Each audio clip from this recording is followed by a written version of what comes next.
এগুলো সাধারণ জিনিস নয়। স্বয়ং জগৎগুরু ভগবান, স্বয়ং ঈশ্বর, মহামহেশ্বর হয়ে এই গুরু তত্ত্বটা শিক্ষা।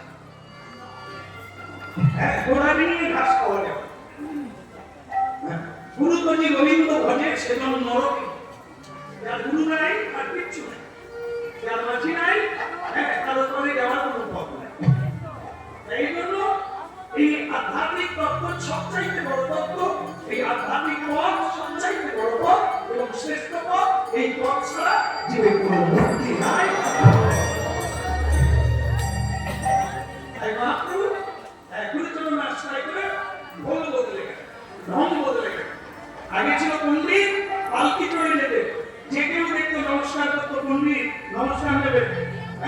লাউ কলা মূলো যা যা থাকতো পণ্ডিতের হাতে দিয়ে সম্মান করত।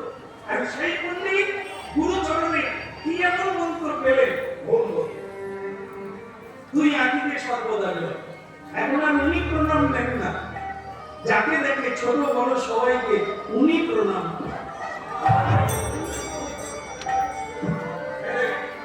এই গুরু পরস্পরে কি ভাববে, যথার্থ গুরু পেলে, যথার্থ ডাক্তার পেলে তার গৌরব যাবে না। পরমহংস রামকৃষ্ণ ঠাকুরের এক কাহিনী করি যে একবার দিদিকে নিয়ে মানে রামকৃষ্ণ ঠাকুর পঞ্চবটির দিকে বাচ্চে যাচ্ছে, তখন তো জঙ্গল হয়ে দক্ষিণেশ্বর, সেই বাচ্চে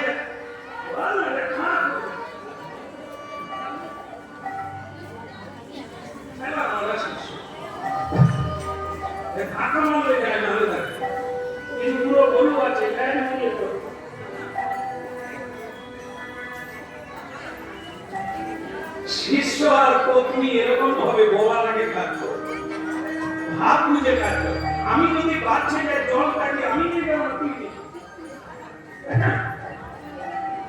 যাচ্ছে যেতে যেতে দিদি মানে তার ভাগনা হয় সম্পর্ক বলে, মামা কি রে খালি